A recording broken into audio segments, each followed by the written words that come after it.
জুমার দিন প্রিয়নবী মুহাম্মদ রাসূলুল্লাহ সাল্লাল্লাহু আলাইহি ওয়াসাল্লামের প্রতি দুরূদ পেশ করাকে আল্লাহ রাসূল সাল্লাল্লাহু আলাইহি সাল্লাম এত গুরুত্বপূর্ণ বলেছেন, তোমরা দুরূদ পেশ করো। অন্য দিনের দুরূদের গুরুত্ব আছে, কিন্তু জুমার দিনের দুরূদের গুরুত্ব এরকম, যদি তোমরা দুরূদ পেশ করো তাহলে ওই দুরূদ আমার সামনে উপস্থাপন করা হয়। সুবহানাল্লাহ। আমরা কি চাই যে আমাদের দুরূদ আজকে রাসূল সাল্লাল্লাহু আলাইহি ওয়াসাল্লামের সামনে উপস্থাপন করা হোক? আপনারা বিভিন্ন দাবি দাবা দেন না, বলেন ভাই আমাদের এটা একটু প্রধান উপদেষ্টার কাছে একটু পৌঁছেন।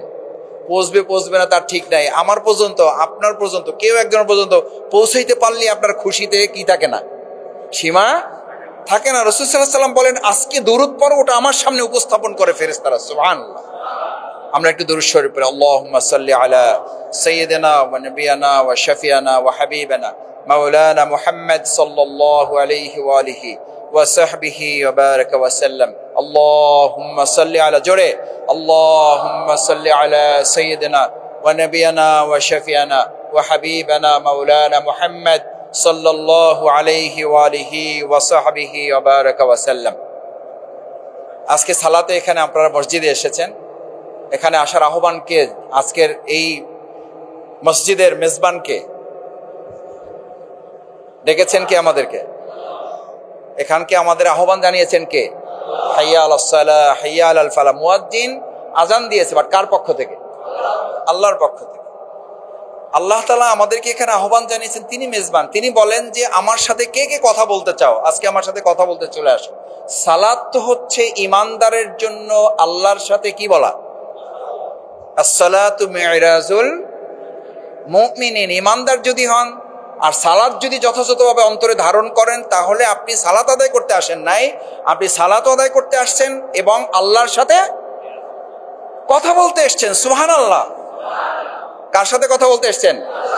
এ ভাই, প্রধান উপদেষ্টার সাথে কথা বলার জন্য আমি আপনাকে নিয়ে যেতে চাইলাম যে চলেন আমার সাথে। বলবে যে আরে কি আপনার সাথে যাবো, আমি তো ফ্লাইটে চলে যাব। তাড়াতাড়ি যাইতে হবে, সামনের সিট বইতে হবে যাতে ছবিতে আমার ছবিটা, ওনার পাশে যাতে আমার ছবিটা। বলবেন না তো কেউ? বলবেন না তো এটা কেউ? বলবেন না যে আমি সবাই আগে যাই ওনার পাশে বসতে চাই? তাহলে ওই কথাই তো রাসূল সাল্লাল্লাহু আলাইহি ওয়াসাল্লাম বলেছেন। আজকের এই সালাতুল জুমায় প্রথম কাতারে গিয়ে যদি তুমি বসতে পারো এবং অনর্থক কথা থেকে নিজেকে বিরত রেখে চুপ থাকো, তাহলে প্রত্যেক কদমে, তোমার বাড়ি থেকে মসজিদ পর্যন্ত প্রত্যেক কদমে 1 বছর করে নফল নামাজ এবং তাহাজ্জুদের সমান সওয়াব আমলনামায় লেখা দাও। এখন তো তাহলে প্রতিযোগিতা লেগে যাওয়ার কথা, মারামারি লেগে যাওয়ার কথা। মারামারি বলছি ওই অর্থে না, ধাক্কাধাক্কি ঠেলাঠেলি লেগে যাওয়ার কথা। ঠেলাঠেলি লাগে না? ভিআইপিদের সাথে দেখা করতে ঠেলাঠেলি লাগে না? লাগে না? মেম্বার সাহেবের সাথে দেখা করতে তো ঠেলাঠেলিতে পুলিশ সামনা লাগে, চৌকিদার দেওয়া লাগে। চেয়ারম্যানের সাথে প্রথম কাতারে যাওয়ার জন্য তো ঠেলাঠেলি লাগে। এমপি সাহেব হলে তো কথাই নাই, উপদেষ্টা মন্ত্রী চিফ অ্যাডভাইজার হলে তো কথাই নাই, জাতিসংঘের মহাসচিব হলে তো হুঁশই থাকবে না। তো এখানে তো আপনি আল্লাহর সাথে কথা বলতে আসছেন, আল্লাহর সাথে দিদার করতে আসছেন। আসসালাতু মিরাজুল মুমিনিন, আল্লাহর সাথে দর্শনের জন্য আসছেন। আপনি চিন্তা রাখবেন আপনি আল্লাহকে দেখছেন এটা বড় কথা না, কিন্তু আল্লাহ আপনাকে এর চেয়ে আর কি দরকার? তাহলে আপনার পাঞ্জাবিটা তো আজকে সেরা হওয়ার কথা। তাহলে যে কোনো একটা পরে আসছেন কেন? কে আসছেন আমি জানি না, মাফ করে দেন আমার। এটা খেয়াল রাখবেন, সালাতে সবচেয়ে ফিটফাট সবচেয়ে ভালো পোশাকটা পরবেন ইনশাআল্লাহ। এটা শুধু সালাতুল জুমার জন্য না, প্রত্যেক সালাতের জন্য। আমাদের অনেক কর্মজীবী ভাইয়েরা থাকেন, আলহামদুলিল্লাহ সামর্থ্যের মধ্যে যেটুকু কুলায়, আপনার সেরাটা যদি আপনার তৌফিকের সর্বোচ্চটা হয়, ওই সেরাটা আল্লাহর কাছে সবচেয়ে বেশি প্রিয়। সুবহানাল্লাহ। ওই গেঞ্জি পরাটা আল্লাহর কাছে সবচেয়ে বেশি প্রিয়। ওই গামছা জড়ানো নামাজটা কাবলিওয়ালা, পাগড়িওয়ালা, দাড়িওয়ালা, টুপিওয়ালার চেয়ে আল্লাহর কাছে ওটা অনেক সময় বেশি প্রিয় হয়ে যায়। সুবহানাল্লাহ।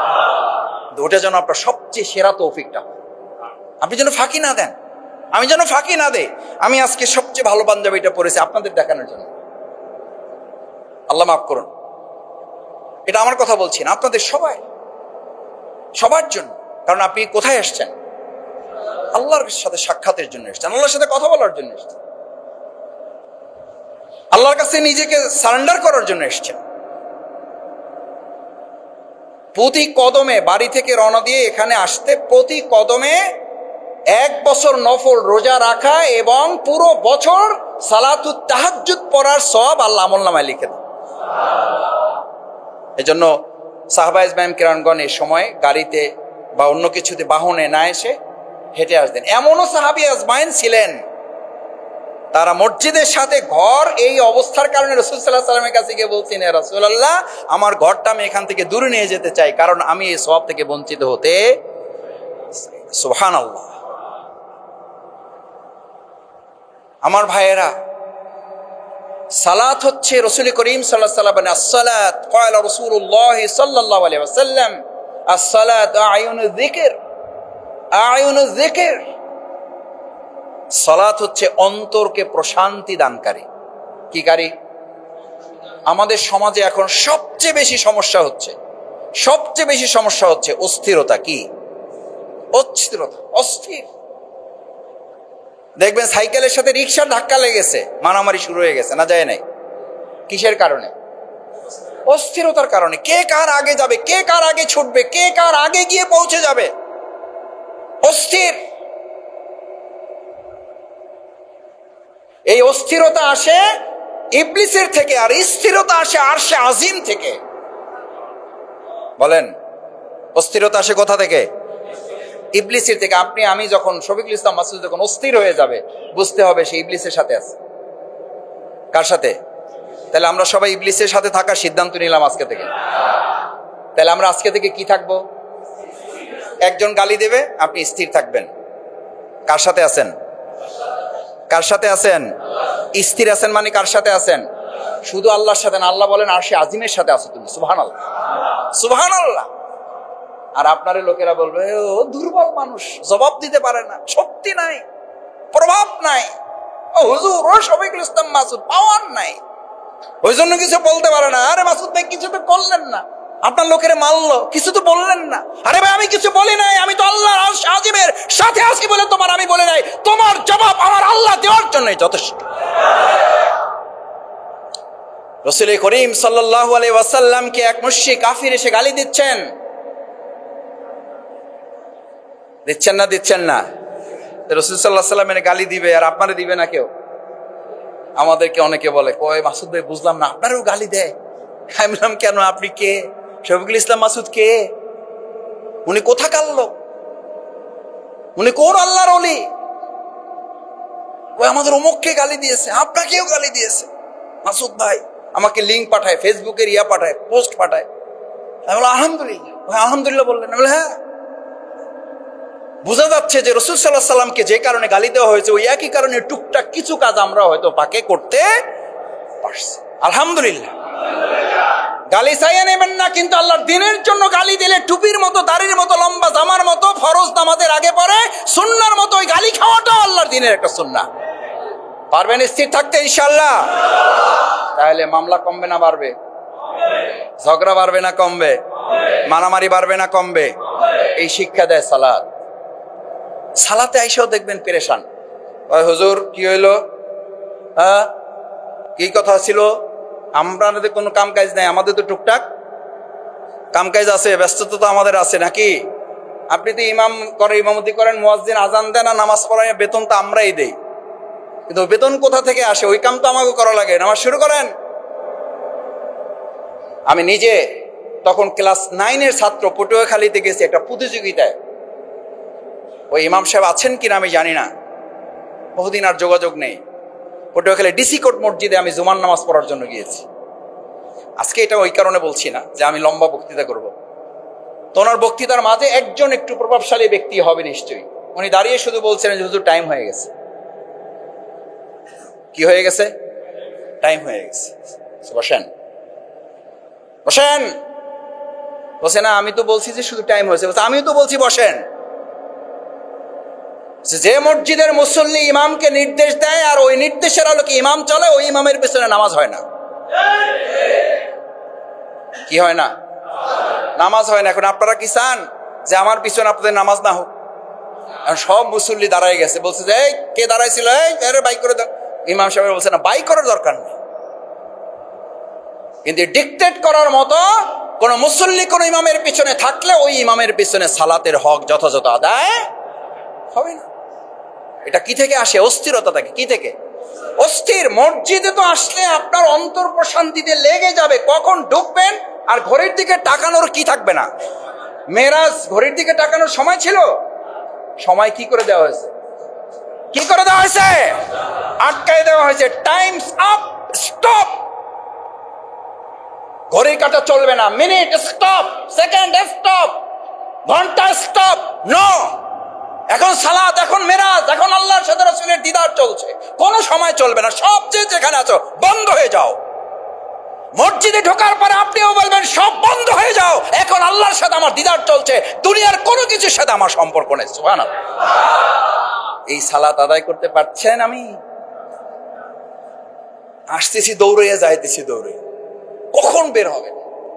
মেহমান বাসায় বসে আছে, খাবার ঠান্ডা হয়ে যেতেছে। হুজুর আপনাদের এই এক সমস্যা, আমাদের পাইলে বক্তৃতা আর থামাইতে চান না।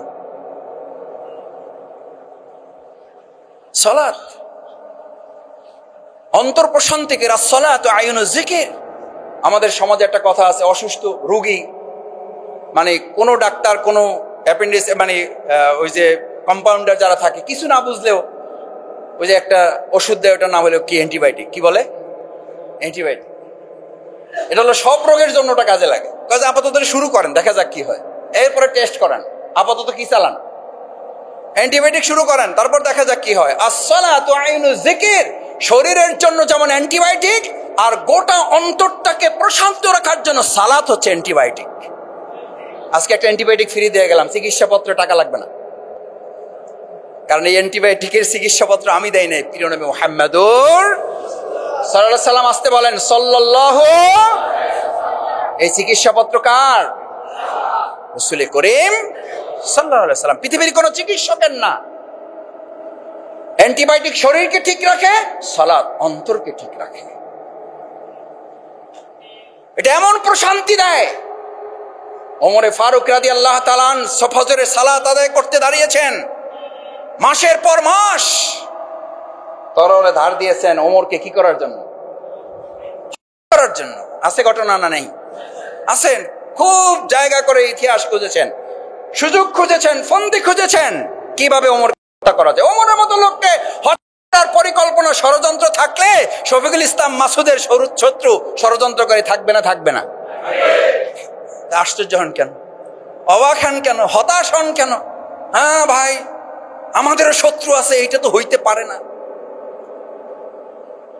ফসল থাকলে আগাছা থাকবে, ওটা কৃষকের দায়িত্ব। তখন কৃষক বুঝবে আমি ফসল ফলাইছি, আগাছা হয়েছে, মানে এবার ফসলটা ঠিক আছে। এবার ফসলকে রক্ষা করার জন্যই কৃষককে ধৈর্য ধরে আগাছাটা দমন করতে হবে। আবার এইটা বললে হবে না, আগাছা ফসল একসাথে থাকুক, আমি সহ অবস্থানে বিশ্বাসী। কি অবস্থানে? এই সহ অবস্থানে বিশ্বাসী, মিলাইয়া জিলাইয়া চলার লোক আমাদের সমাজে নাই। না, নাই। আছে, বাউফলের বাইরে আছে, বাউফলে নাই। কি মিলাইয়া কয়েছে? মিল্লা জিল্লা থাকেন। কি করে? আচ্ছা, মিল্লা জিল্লা যদি থাকেন, ফসলও থাকলো, আগাছাও থাকলো, আসলে কি থাকলো? আসলে কি থাকলো পিছনে বলেন? আপনি যদি সিদ্ধান্ত নেন জমি সামনে দাঁড়াইয়া যে আমি সিদ্ধান্ত নিয়েছি আমার খেতে ফসলও থাকবে, আগাছাও থাকবে, আসলে কি সিদ্ধান্ত নিয়েছেন? আসলে কি থাকে? কারণ ফসল এবং আগাছার সিদ্ধান্ত যদি কেউ নেয়, চূড়ান্ত ভাবে ফসলকে আগাছা দমন করে ফেলে, থাকে কি? আগাছা। এই ফসলের প্রয়োজনে আগাছা কি করতে হয়? সেই জন্য সালাত নির্দেশ দিচ্ছে, বিসমিল্লাহির রহমানির রহিম, ইন্নাস সালাতা তানহা আনিল ফাহশাই ওয়াল মুনকার। সুবহানাল্লাহ। ইন্নাস সালাতা তানহা আনিল ফাহশাই ওয়াল মুনকার। সালাত আদায় করে শুধু সে অ্যান্টিবায়োটিক গ্রহণ করে না, সে যে কোনো রোগের বিরুদ্ধে সমাজকে সুস্থ করার জন্য লড়াইয়ের একজন সৈনিক হিসেবে নিজেকে পরিণত করে। সুবহানাল্লাহ। সালাত বলা হচ্ছে আসসালাতু আয়ুনুজ যিকির বলা হচ্ছে, আবার এই সালাতকে বলা হচ্ছে সমাজ এবং রাষ্ট্রকে পরিশুদ্ধ করার এটা একটা মাধ্যম। সালাত থাকলে সেখানে কি থাকবে না? ফাহশা, অশ্লীলতা, বেহায়াপনা থাকবে না। তালাত আছে না নাই? অশ্লীলতা আছে না নাই? তাহলে কি হইলো ভাই? তাহলে কি হইলো ভাই? তাহলে তো বোঝা যাচ্ছে ফসলও আছে, আগাও আছে, তার মানে কি আছে? এখন বলেন, এখন আমার বলেন এখন কি সালাত বাদ দিয়ে দেবো আমরা? না, এই জন্যই সালাতের আলোচনা নিয়ে আসছি আজকে, এই জন্যই সালাতের আলোচনা নিয়ে আসছি। সালাত ওমর রাদিয়াল্লাহু তাআলাকে হত্যা করার জন্য পরিকল্পনা করে ঠিক এক রাকাত আদায় হয়েছে ফজরের, এর মধ্যেই ছুরি ঢুকিয়েছে, নাড়ি বুড়ি বের হয়ে আসছে, ওমর রাদিয়াল্লাহু তাআলা পড়ে গিয়েছেন, সেন্সলেস হয়েছেন, সালাত ভঙ্গ হয়ে গেছে সবাই। সালাত রেখে সবাই দৌড়তেছে। ভালো করে বুঝেন, ভালো করে বুঝেন মুসল্লিয়ানে কেরাম, এটা সালাতের শিক্ষা। একজন নেতা ইমাম, ইমাম মানে লিডার, ইমাম মানে নেতা, ইমাম মানে শাসক, উনি আহত হয়েছে, উনি পড়ে গেছেন, আমাদের সালাত থেকে এখনো কি হয় নাই? ছুটি হয় নাই, সালাত চলবে। ওনাকে সরিয়ে দিয়ে পরবর্তী ইমাম দাঁড়িয়ে গেছেন, না দাঁড়িয়ে যান নাই? এই জন্য ইসলামে ব্যক্তি গুরুত্বপূর্ণ না, ইসলামে আদর্শটা গুরুত্বপূর্ণ। আমাদেরকে বলা হয় অমুককে শেষ করে দেওয়া হবে, ব্যক্তিকে শেষ করে দেওয়া হবে, ইসলামের আদর্শকে কেউ শেষ করতে পারবে না। ওমরকে সরাই কি নামাজ শেষ করা গেছে? ওমর সেন্সলেস হয়ে পড়ে গেছে, পিছন থেকে একজন এসে নামাজে দাঁড়িয়ে গেছে, নামাজ শেষ হয়েছে। ওমর রাদিয়াল্লাহু তাআলাকে বাড়িতে নেওয়া হয়েছে, গামছা বেঁধে তার পেটের নাড়ি বুড়িটা কোন রকম আটকে রাখা হয়েছে। ডাক্তারের পরামর্শ অনুযায়ী দুধ দেওয়া হয়েছে মুখের ভিতর, দুধ পেট থেকে বের হয়ে চলে যাচ্ছে। কি পরিমাণে আহত হলে সেই আহত লোকটা যখন কিছুটা চিকিৎসা শেষ করে তার সেন্স ফিরেছে, সেন্স ফেরার পর প্রথম জিজ্ঞেস করেন আমার আঘাত করছে কে, ওই লোক ধরতে পারছো কিনা, এটা জিজ্ঞেস করছে। তোমরা কি করলা, কি দায়িত্ব ছিল তোমাদের? আমার মতো ওমরকে চাকু মেরে চলে গেল আর তোমরা এখানে ঘোড়ার ঘাস কাটছো, এটা জিজ্ঞেস করছে না? তাহলে জিজ্ঞেস করছে যে ওরে পুলিশ গ্রেফতার করছে কিনা। স্থির স্থির সালাত, সালাত আপনাকে স্থিরতা শেখায়, ধৈর্য শেখায়, সহনশীলতা শেখায়। ওমর রাদিয়াল্লাহু তাআলা সন্তান মুসল্লিদেরকে সামনে রেখে জিজ্ঞেস করলেন আমি তো এক রাকাত আদায় করেছি, আর এক রাকাত তোমরা শেষ করতে পারছো কিনা? আর এক রাকাত সালাত, ফজরের সালাত শেষ হয়েছে কিনা? এই দায়িত্ব কি তোমরা পালন করতে পারছো? ফজরের 2 রাকাত সালাত আমি 1 রাকাত শেষ করে আসছি, আর 1 রাকাত তোমরা দায়িত্ব নিয়ে শেষ করতে পারছো? This is Islam, this is leader, this is spirit of ইসলাম।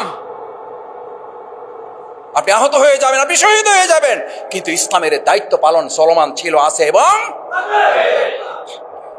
শফিকুল ইসলাম মাসুদের জন্য, ইমাম সাহেবের জন্য, খতিব সাহেবের জন্য, সভাপতি সাহেবের জন্য, ইসলামের মসজিদের মাদ্রাসার দ্বীনের খেদমতের কোনো কাজ কেউ আটকাতে পারে নাই, পারছে না, ভবিষ্যতেও। দিস ইজ ইসলাম, সালাত। আলী রাদিয়াল্লাহু তাআলা আহত হয়েছেন যুদ্ধের ময়দানে, পায়ের মধ্যে তীর ঢুকে বসে আছে, তীর স্থির। সালাত কতটা স্থির আপনাকে শিখায়, কতটা স্থিরতা শিখায়। পায়ের মধ্যে তীর ঢুকে বসে আছে, হাত দিতে দিচ্ছে না কাউকে, কাউকে হাত দিতে দিচ্ছে না। আলী রাদিয়াল্লাহু তাআলা এতটা যন্ত্রণা কাতর, এতটা অস্থির হলেন না। আলী রাদিয়াল্লাহু তাআলা যখন যখন এই অবস্থার মধ্যে চিকিৎসকরা হাত দিতে দিচ্ছে না, চিকিৎসকরা হাত দিতে পারছেন না, ওনার সাথে একজন এসে বললেন আলী রাদিয়াল্লাহু তাআলা এই তীর খোলার একটাই মাত্র পথ আছে, একটাই মাত্র রাস্তা আছে, একটাই মাত্র ওয়ে আছে। সেটা কি? তাকে নামাজে দাঁড় করে দাও, এরপরে তীর খোলো না কেন, তার পা ওখান থেকে খুলে নাও, কিছুই সেটের। আমার ভাইয়েরা, এখানে কে মুসল্লি শফিকুল ইসলাম মাসুদ সহ কে এখানে আছি যে আমার পায়ের তীর খোলার জন্য নামাজে দাঁড় করিয়ে তীর খুলে নেওয়া হবে, আমি টেরই পাবো না? আলী রাদিয়াল্লাহু তাআলা ঠিক কথা অনুযায়ী দাঁড় করে দেওয়া হলো, তীর খুলে নেওয়া হলো। নামাজ শেষে জিজ্ঞেস করছে আমার সালাত আদায় হয়েছে তো, আমি শেষ করতে পেরেছি? বলছে হ্যাঁ পেরেছেন। বলছে আপনার একটা তীর ছিল? বলছে আমি তো কিছু টের পাইনি, আমি একটা পিঁপড়ার কামড়ের মতো শুধু অনুভব করেছি। সুবহানাল্লাহ। দিস ইজ সালাত, স্থিরতা। এই সালাত আপনাকে স্থিরতা শিখায়। সালাতের মধ্যে তাড়াহুড়া করবেন না। এটা শুধু সালাতুল জুমায় না, কোন সালাতে তাড়াহুড়া করা মানে ওই সালাতের প্রতি ইনসাফ করা না, জুলুম করা। সালাতের মানে হচ্ছে আপনি অস্থির ছিলেন, এখন কি হওয়ার জন্য আসছেন? কি হওয়ার জন্য আসছেন? সিজদায় যাবেন, সিজদায় গিয়ে 3 বার পড়ছেন না, 11 বার পড়ছেন না, 9 বার পড়ছেন না, 13 বার পড়ছেন না, 15 বার পড়ছেন, এই হিসাবই তো আপনার থাকবে না। আর আমরা তো 3 বারের আগে 2 বারও 3বারের জায়গায় 5বার পড়লেন, আমার শেষ ইমামে জিজ্ঞেস করতেছে যে হুজুর ঘটনা কি? এসি মসজিদ পাইয়া আজকে কি একবার সব ভুলে গেছেন? আমাদের তো টুকটাক কাজবাজ থাকে, পকেটে টিকিট ছিল, আমার তো টিকিট ধরতে হবে, বাস ধরতে হবে, লঞ্চ ধরতে হবে, এটা তো হিসাব করা উচিত আপনাদের। এই কথা বলার মতো মুসল্লি নাই। অথচ সিজদায় যখন চলে যান, সিজদা হচ্ছে আল্লাহর সাথে আর বান্দার কোনো মাঝখানে কি থাকে না, পর্দা থাকে না। সিজদায় গিয়ে আপনি সব বলবেন আল্লাহকে। আল্লাহ আমার কথা শোনার কেউ নাই, আল্লাহ আমার মেম্বার নাই, আল্লাহ আমার চেয়ারম্যান নাই, আল্লাহ আমার এমপি নাই, আল্লাহ আমার মন্ত্রী নাই, আল্লাহ আমার কোনো প্রভাবশালী লোক নাই, আমার কোনো রাজনৈতিক কর্মী নাই, কোনো নেতা নাই, কিছু নাই। আল্লাহ আমার কেউ নাই বলে আমার সব কথা আমি কারকে বলতে আসছি? সিজদা। সিজদা।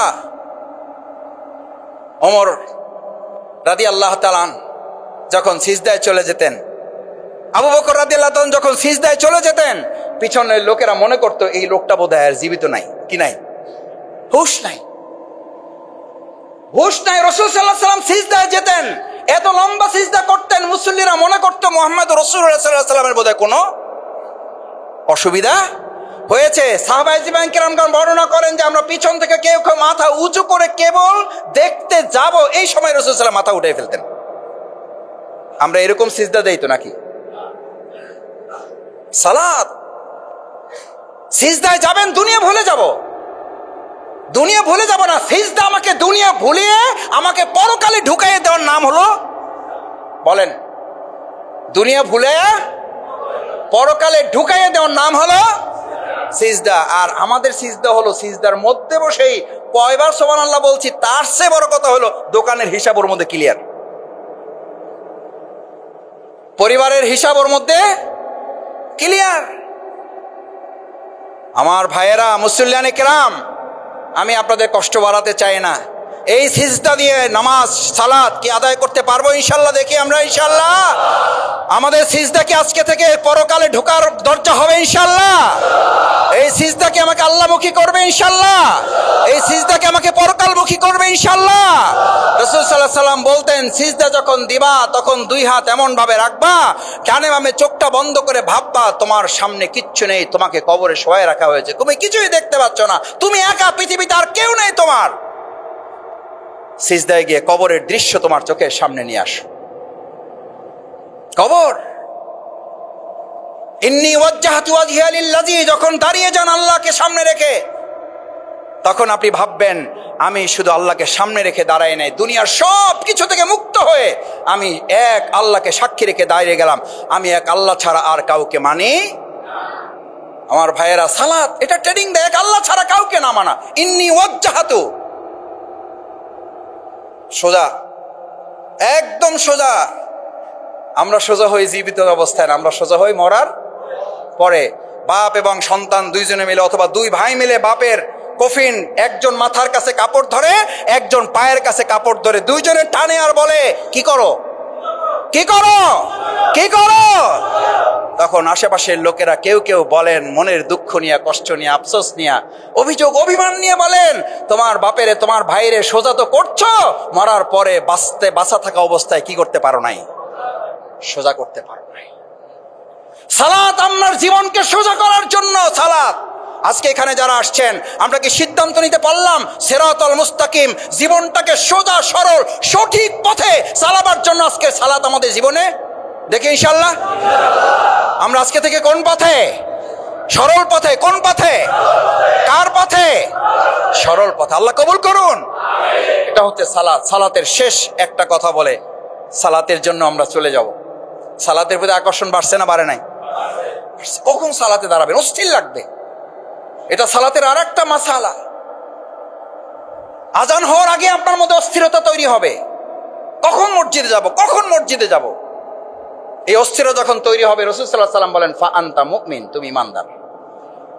ফা আনতা মুমিন, এবং তুমি ইমানদার। যদি তোমার মধ্যে অস্থিরতা তৈরি হয়, ফজর নামাজ মসজিদে সালাত জামাতে আদায় করতে পারো নাই, তোমার মধ্যে টেনশন লাগতেছে, অস্থির লাগতেছে, ভালো লাগতেছে না, ভাবি জিজ্ঞেস করতেছে, খালাম্মা জিজ্ঞেস করতেছে, চাচি আম্মা জিজ্ঞেস করতেছে কি হয়েছে তোমার, এমন ছটফট করছে কেন? আপনি বলবেন কেন তুমি খেয়াল করো নাই আজকে যে আমি মসজিদে গিয়ে সালাত জামাতের সাথে আদায় করতে পারি নাই। অস্থির হয়ে যাও। শেষ এখানে আসছেন, কেউ কাউকে ডানে বামে তাকায় দেখতেছেন যে আপনার ইজ্জতের সাথে যায় কিনা যার পাশে বসছেন?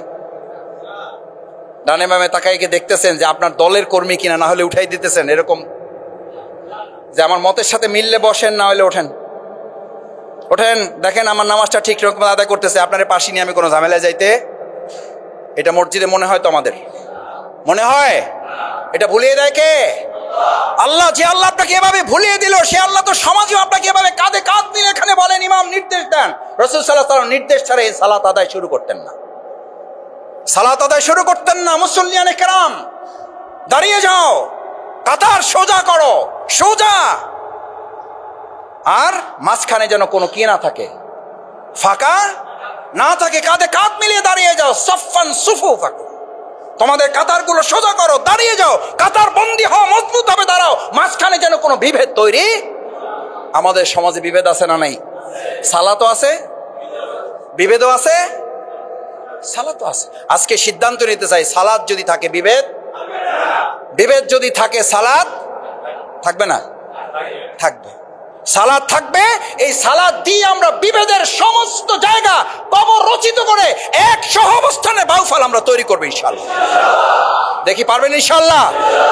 সালাত হবে বিভেদের কবর রচনা করার হাতিয়ার, সালাত হবে বিভেদের কবর রচনা করা। আমরা সবাই মুসল্লি, আমরা এক আল্লাহর গোলাম, আমাদের চিন্তার পার্থক্য থাকতে পারে, কিন্তু মাঝখানে আমাদের কোনো বিভেদ। আল্লাহ আমাদের কবুল করুন। সম্মানিত ভাইরা, আসুন, সালাতুল জুমা আমাদেরকে এই যে ট্রেনিংগুলো দেয়, ট্রেনিংগুলো নিয়ে যেন যথাযথ সালাতের মাধ্যমে আমরা আল্লাহর কাছে এমনভাবে হাজির হতে পারি। আসসালাতু মিফতাহুল জান্নাহ। আসসালাত, সালাতকে শেষ বলা হয়েছে। সালাত হচ্ছে কিসের চাবি? জান্নাতের চাবি। চাবি লাগবে? লাগবে। ফ্ল্যাটের চাবি, প্লটের চাবি, গাড়ির চাবি, বহু চাবি তো জীবনে পাইছেন, ব্যাংকের চাবি, লোপাটের চাবি, কত কিছু চাবি তো জীবনে অর্জন করছেন। এখন আজকের মসজিদ থেকে আমরা একটা চাবি নিয়ে যেতে চাই। কিসের চাবি? জান্নাতের চাবি। কিসের চাবি? কিসের চাবি? এই চাবির নাম কি? সালাত। এই চাবির নাম কি? 5 ওয়াক্ত সালাত মাঝে মধ্যে পড়বো, মাঝে মধ্যে পড়বো না ইনশাআল্লাহ। তাহলে তো চাবি মাঝে মধ্যে থাকবে, মাঝে মধ্যে থাকবে না। হোটেলে যদি মাঝে মধ্যে 2 সেকেন্ডের জন্য চাবি হাতছাড়া হয়ে যায়, হোটেল আছে না নাই? নাই। তারপরে তো জান্নাত নাই। এই জন্য রাসূল সাল্লাল্লাহু আলাইহি ওয়াসাল্লাম বলেছেন, যখন কেউ 1 রাকাত সালাত, 1 ওয়াক্ত না, ভালো করে বুঝেন, একদম পিছন পর্যন্ত ভালো করে শোনেন, সালাতুল জুমায় মসজিদের ইমাম দাঁড়িয়ে পিছনে তাকায় খুব আনন্দিত থাকে, আবার ওই একই মসজিদের ইমাম ফজরের নামাজের আজান দিয়ে মুখটা গোমরা করে বসে থাকে, আরে আজকে আদৌ সালাতুল ফজরের জামাতটা হবে কিনা। আচ্ছা বলেন, এই মুসল্লিরা কই যায়? আজকে না হয় কিছু ভাইদের আমন্ত্রিত আসছেন, বাকি তো সব এলাকারই নাকি? নাকি মেহমান সবাই? নাকি মেহমান সবাই? সব মেহমান। তাহলে এই একই ইমাম আজকে যখন সবাই আমরা আনন্দিত, এই একই ইমাম আজকে রাত শেষ করে যখন সালাতুল ফজর আজানের পরে এখানে দাঁড়ায়া ডানে বামে তাকাবেন, জানালা দিয়ে তাকাবেন, দরজা দিয়ে তাকাবেন, এই পাশে দিয়ে তাকাবেন, ঘড়ির দিকে একবার তাকাবেন, কই মুসল্লি কোথায়? আমি তো 3 জনই তো হইল না, 6 জনই তো হইল না, জানলাম আজকের আমাদের জামাতটা কিভাবে অনুষ্ঠিত করব। আমার ভাইয়েরা, 5 ওয়াক্ত সালাত জামাতের সাথে আদায় করার ট্রেনিংটা আজকের সালাতুল জুমা আপনাকে শিখিয়ে দেয়। আজকে জুমায় যেভাবে সবার আগে শুরু করে প্রথম কাতারে এসে উটের সওয়াব নেওয়ার জন্য তোমাকে ট্রেনিং দেওয়া হলো, তুমি আসর, তুমি জোহর, তুমি মাগরিব, তুমি এশা, তুমি ফজর, প্রত্যেকটা ওয়াক্ত 1 রাকাত সালাত কেউ ছেড়ে দিলে পরবর্তী সালাত আদায় করার আগ পর্যন্ত তার ঈমান ঝুলন্ত অবস্থায় থাকে। কি অবস্থায়? সে মুমিন থাকতেও পারে। আচ্ছা, এটা রাজি আছেন সবাই? এই ঝুঁকি কেউ নিতে চান? তাহলে 1 ওয়াক্ত বলা হয় না, এক রাকাত। আর আমার জীবন থেকে হেলায় খেলায় আসর চলে যাচ্ছে, হেলায় খেলায় মাগরিব চলে যাচ্ছে, হেলায় খেলায় এশা চলে যাচ্ছে, ঘুমের তাড়নায় ফজর চলে যাচ্ছে, অথচ ঈমানও থেকে যাচ্ছে। নামাজও নাই, ঈমানও আছে। কেমন ঈমানদার আপনি? আজকে আমরা একটা ওয়াদা এখান থেকে করে যেতে চাই, আমার জীবনে আমরা যতদিন বেঁচে থাকবো, আমার জীবন থেকে 1 ওয়াক্ত তো দূরের কথা, হুঁশ থাকলে, জ্ঞান থাকলে 1 রাকাত সালাত আমার জীবন থেকে যাবে না, যাবে না, যাবে না ইনশাআল্লাহ। আল্লাহ আপনি হাতগুলো দুনিয়ার ক্যামেরায় বাদ পড়তে পারে, দুনিয়ার ক্যামেরায় হাত নাও আসতে পারে, দুনিয়ার ক্যামেরায় হাতের কোনো প্রয়োজন নাই, দুনিয়ার ক্যামেরায় আমাদের হাতের কোনো দেখার দরকার নাই। আল্লাহ আরশে আজিমের ক্যামেরায় আমাদের হাতগুলো বন্দী করে কাল কিয়ামতের দিনে হাতগুলো দেখে দেখে আমাদেরকে জান্নাতের জন্য আপনি চাবি দিয়ে কবুল করেন। আমিন আমিন। আসসালামু আলাইকুম ওয়া রাহমাতুল্লাহি ওয়া বারাকাতুহু।